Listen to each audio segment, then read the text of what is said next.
इस आयत ने मुझे मरने से बचा लिया। अस्सलाम वालेकुम। आज मैं बना रही हूँ नेट कबाब और ये बहुत ही इजी सी रेसिपी है और आप भी ज़रूर बनाइएगा और अगर पसंद आए तो लाइक कर दीजिएगा। मैंने यहाँ पर आलू लिए हैं और साथ ही चिकन लिया है और दोनों चीज़ों को मैंने उबाल लिया है और मैं इन्हें मैश कर लूँगी। मैश करने के बाद मैं अब सब स्पाइसेस इसमें शामिल कर लूँगी और इसके बाद मैं नेट कबाब बना लूँगी।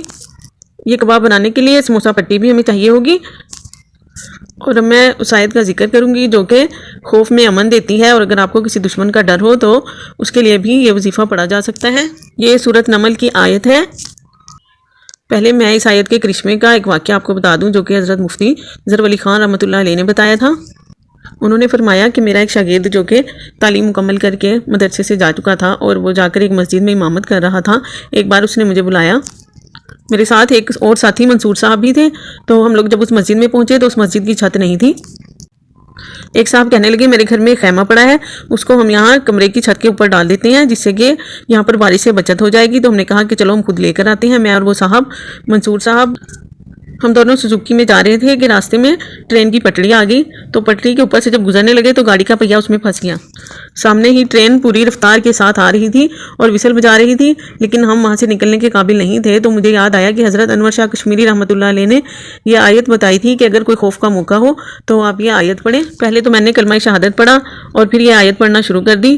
तो हमें नहीं पता कि वो गाड़ी कैसे निकली है वहाँ से। मैं अल्लाह की कुदरत पर हैरान था और इस आयत के करिश्मे पर भी। वो आयत ये है, या मूसा ला तखफ इन्नी ला यखाफु लदय्यल मुरसलून। सूरत नमल की इस आयत को आप किसी भी खौफ के मौके पर, दुश्मन का खौफ हो या फिर आप किसी नाजायज़ मुकदमे का शिकार हो तो वहाँ पर जाते हुए आप मुसलसल इस आयत को पढ़ते रहें। ये अल्लाह के वलियों का बताया हुआ वजीफ़ा है। नेट कबाब की तैयारी के साथ साथ मैं आपको सादी वजीफ़े की भी तफसीलात बता रही हूँ ताकि आपको अच्छी तरह से समझ आ जाए।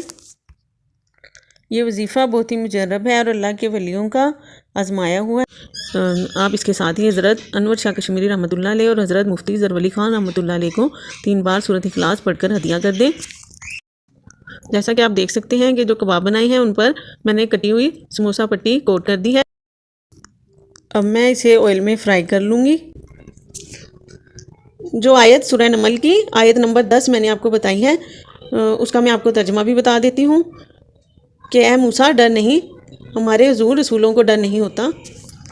तो अल्लाह ताला ने अपने नबी हज़रत मूसा अलैहिस्सलाम को इस आयत में ये कहा है कि डरो नहीं।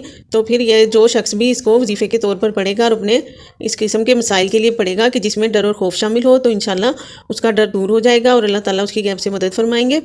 मेरे नेट कबाब तैयार हैं। वीडियो आपको कैसी लगी ज़रूर बताइएगा कमेंट्स में और लाइक भी कर दीजिए। अल्लाह हाफिज़।